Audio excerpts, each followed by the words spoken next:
반갑습니다. 다 같이 기도하겠습니다. 고마우신 주님 감사합니다. 이 시간도 주님을 경배하는 주의 백성들 위해 주님의 지혜와 성령의 충만함을 부으셔서 주의 말씀을 깨달아 알게 하시며 우리의 삶 속에 말씀을 적용하며 말씀대로 살아갈 수 있는 능력도 저희들에게 부어 주시옵소서. 예수님의 이름으로 감사하며 기도하옵나이다. 아멘. 네, 오늘 지난 시간에 이어서 사도행전 4장 23절부터 보겠습니다.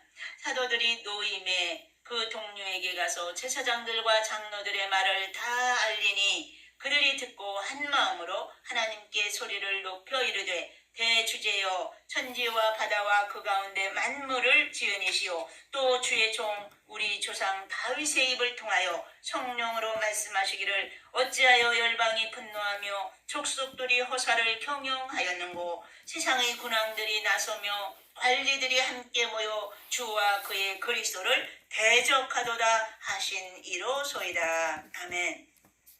우리가 지난 시간에 이제 4장 앞부분에서는 이 사도들 베드로와 요한이 안진뱅이를 고쳐주고 이제 복음을 열심히 전했어요. 네, 그때에 이제 이 대제사장과 장로들이 네가 누구의 권세와 누구 이름으로 이러한 일들을 행하느냐고 그러면서 그들을 신문했던 일을 우리가 지난 시간에 보았는데요. 그때 이제 베드로와 요한은 담대하게 하나님 앞에서 너희 말을 듣는 것이 하나님 말씀 듣는 것보다 옳은가 판단하라고 그러면서 외쳤던 것을 우리가 보았죠. 그러니까 이제 그들이 더 이상 할 수 없어서요. 그 고쳐진 안진뱅이가 옆에 서 있었기 때문에 그들이 이제 어떻게 더 이상 붙잡아 둘 수가 없었기 때문에 이들을 놓아주었다 그랬죠. 오늘 여기 23절에 보니까 사도들이 노임에 그래서 이제 거기서 결국 풀려났어요. 그 동료에게 가서 제사장들과 장로들의 말을 다 알리니 그 동료들 그러니까 이제 사도들이 모여있는 그 공동체 이제 성도들이 공동체에 가서 이야기를 다 알렸다는 거예요. 제사장들과 장로들이 더 이상 하나님의 말씀을 선포하지 말라고 우리에게 이렇게 했노라고 그러나 우리가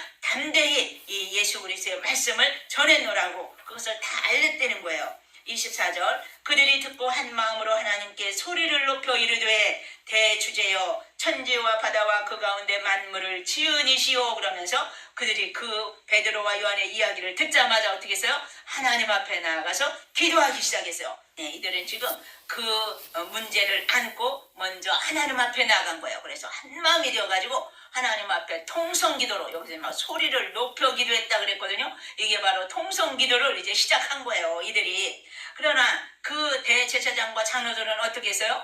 모여서 머리를 맞대고 지금 회의를 하느라고 정신이 없어요. 그러니까 세상 사람들은 문제가 있으면 자기네들의 머리를 짜내느라고 정신이 없지만 우리 성도들은 문제가 생기면 그것을 먼저 가지고 하나님 앞에 나아가서 기도하는 것이 이게 바른 길이라는 것을 지금 보여주는 거죠. 그러면서 하나님 앞에 나아가서 기도하는 모습이에요. 대주제여 천지와 바다와 그 가운데 만물을 지으니시오. 네, 우주 만물을 말씀으로 창조하신 우리 하나님을 지금 인정하면서 또 주의 종 우리 조상 다윗의 입을 통하여 성령으로 말씀하시기를 어찌하여 열방이 분노하며 족속들이 허사를 경영하였는고. 네, 여기 어찌하여 열방이 그래서 여기 열방 에드네라는 이제 원어인데요. 이방 나라를 말하고 있어요. 어찌하여 열방이 분노하느냐고 그들이 거만함을 지금 이처럼 말하고 있는 거죠. 그리고 세상의 군왕들이 나서며 관리들이 함께 모여 주와 그의 그리스도를 대적하도다 그래서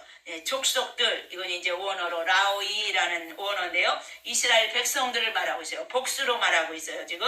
그리고 그들이 허사를 경영하였는고. 네, 그리스도를 죽여 없앴던 이 유대인들 이들이 허사를 경영했다고 헛된 일을 행했다는 거죠. 예수님은 분명히 살아나실 텐데 그를 죽이고자 온갖 수단 방법을 다 했던 것 그게 바로 허사를 경영한 일이라고. 그러면서 세상의 군왕들이 나서며 관리들이 함께 모여 주와 그의 그리스도를 대적하도다 그러죠. 네, 세상의 군왕들은 누구예요? 헤롯 왕을 말하고 있는 거죠. 그 관리들은 로마의 총독 네, 빌라도를 말하는 거죠. 이들이 함께 모여 주와 그의 그리스도를 대적하도다. 네, 바로 시편에 있는 2편 1절의 말씀을 인용해서 지금 하는 말씀이에요. 27절 과연 헤롯과 본디오 빌라도는 이방인과 이스라엘 백성과 합세하여 하나님께서 기름 부으신 거룩한 종 예수를 거슬러 이방인과 이스라엘 백성과 합세하여 그래서 헤롯 왕과 총독 빌라도가 이 이스라엘 백성들과 또 이방인, 이 로마인들을 말하는 거죠. 그들과 합세하여 이 이스라엘 백성들과 그들이 평상시에는 하나가 되지 않았는데 예수님을 잡아 죽이고 이 제자들을 핍박하는 일에는 마음이 하나가 되었다는 거예요 지금. 그래서 합세하여 하나님께서 기름 부으신 거룩한 종 예수를 거슬러 예수님을 대적했다 지금 그 소리죠. 하나님이 권능과 뜻대로 이루려고 예정하신 그것을 행하려고 이 성에 모였나이다. 하나님이 권능과 뜻대로 이루려고 예정하신 그 뜻, 그게 뭐예요? 예수님이 십자가에 죽어야만 온 인류를 구원할 수 있기 때문에 하나님의 뜻이 바로 예수 그리스도가 죽는 거거든요. 그러니까 그것을 위해서 그 하나님이 예정하신 그것을 행하려고 악한 무리가 되어서 예수님을 십자가에 잡아 죽이고자 이 성에 모였나이다 지금 그 소리예요. 그러니까 하나님의 권능과 뜻대로 이루려고 예정하신 그것을 행하려고 예수 그리스도는 죄인의 손에 넘겨져서 십자가에 죽어져야만 했던 거죠. 저 6월절 절기에 어린 양과 같이 어린 양이 이 피를 흘리면서 죽어야만 했던 것처럼 독생자의 목숨을 하나님께서 내놓으시는 것이 하나님의 뜻이었다는 거예요. 29절 주여 이제도 그들의 위협함을 굽어보시옵고 또 종들로 하여금 담대히 하나님의 말씀을 전하게 하여 주시오며 손을 내밀어 병을 낫게 하시옵고 표적과 기사가 거룩한 종 예수의 이름으로 이루어지게 하옵소서 하더라. 그러니까 하나님께서 원수들의 악함을 제발 좀 기억해달라고 기도하는 거예요. 지금 이들은 원수들을 도피하지 않고 지금 대적하면서 맞서서 지금 싸우는 거거든요. 그래서 또 종들로 하여금 담대히 하나님의 말씀을 선포하게 해달라고. 너희들은 더 이상 예수의 이름으로 전하지 말라고 이처럼 위협함을 받았지만 그러나 그들에게 굴하지 않고 끝까지 하나님의 말씀을 담대히 선포할 수 있도록 해달라고 기도하는 거죠. 먼저 30절 손을 내밀어 병을 낫게 하시옵고 그래서 이 안진뱅이를 고칠 때도 하나님이 역사해 주셨던 것처럼 우리가 손을 내밀 때에 예수 그리스도의 이름으로 병이 고쳐지게 해달라고 지금 기도하는 거죠. 표적과 기사가 거룩한 종 예수의 이름으로 이루어지게 하옵소서 하더라. 그래서 자기네들의 이름을 높이고자 한 게 아니에요. 예수 그리스도의 이름만을 높이고자 예수 그리스도의 이름으로 이러한 병자들을 고치게 해달라고 지금 간구하는 거죠.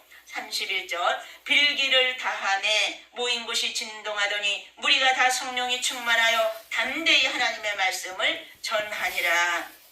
여기 이제 하나님의 응답이 금방 떨어졌어요. 빌기를 다하네 빌기를 마침에 모인 곳이 진동했다. 그래서 이건 이제 하나님의 임재를 말하는 거거든요. 하나님이 그 자리에 현현하셨다고 그러죠. 임재하셨다는 거예요. 그래서 막 땅이 진동했어요. 우리가 다 성령이 충만하여 담대히 하나님의 말씀을 전하니라. 성령이 충만해졌다고 그랬어요. 그리고는 성령 충만한 결과 어떻게 해요? 하나님의 말씀을 담대히 증거할 수 있었다는 거예요. 죽기를 각오하고 이 하나님의 말씀을 선포하게 되는 이러한 담력이 생겼다는 거죠.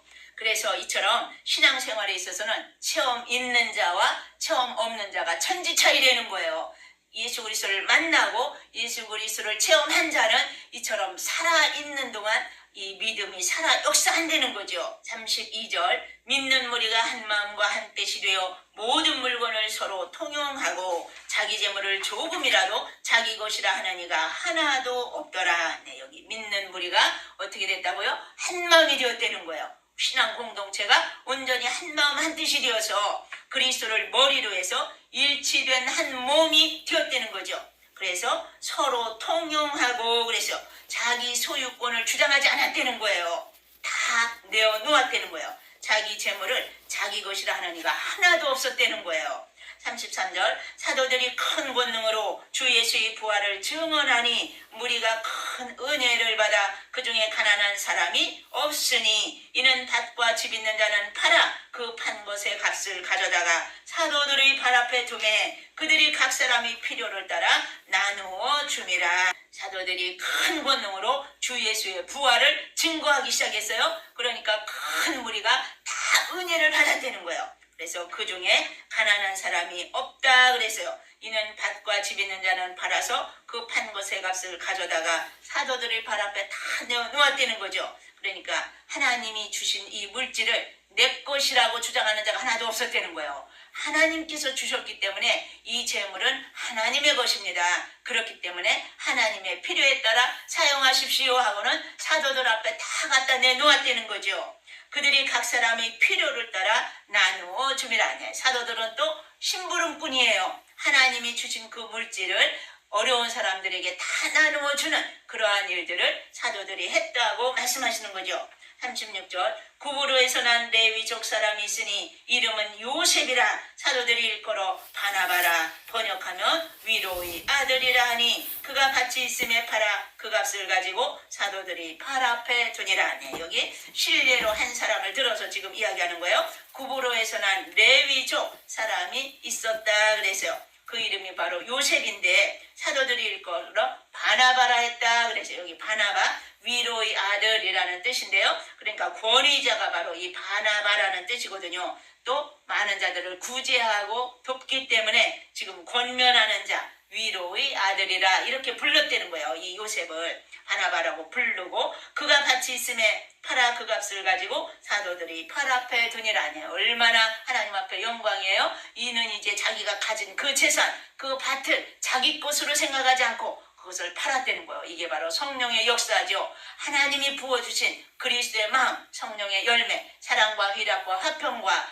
오래 참음과 자비와 양선과 충성과 온유와 절제의 열매가 있기 때문에 자기 것을 자기 것이라 하지 않고 이것을 팔아서 사도들 앞에 가져왔을 때에 사도들은 그것을 모든 가난한 자들을 위해서 이처럼 나누어 주는 것을 우리가 볼 수 있는 거죠. 그러니까 세상에서는 가난한 자가 하늘에서는 부유한 자가 있고요. 세상에서는 부유한 자지만 하늘나라에 가면은 가난한 자가 있다는 거예요. 그러니까 우리는 이 세상이 나그네의 삶이라고 그랬거든요. 그러니까 이 세상 중심으로 살아야 될 것인지 아니면 천국 중심으로 살아야 될 것인지 우리의 마음을 정해야 되는 거예요. 그래서 지혜로운 자는 이 땅에 속한 자가 아니라 하늘에 속한 자라고 주님은 분명히 말씀하셨습니다. 그래서 우리는 하늘나라의 부유한 자가 되시길 간절히 축원합니다. 기도하겠습니다. 고마우신 주님 감사합니다. 사도들을 통해서 많은 이적과 기사를 나타내게 하시고 예수 그리스도의 살아 역사하심을 증거케 하심을 저희들이 바라봅니다. 오늘날 이 어두운 세상 가운데서도 주의 백성들이 빛과 소금의 사명을 감당할 수 있도록 저들에게 지혜를 주시고 성령의 충만함을 부어주시기를 간절히 원하옵고 살아계신 예수님의 이름으로 감사하며 기도하옵나이다. 아멘.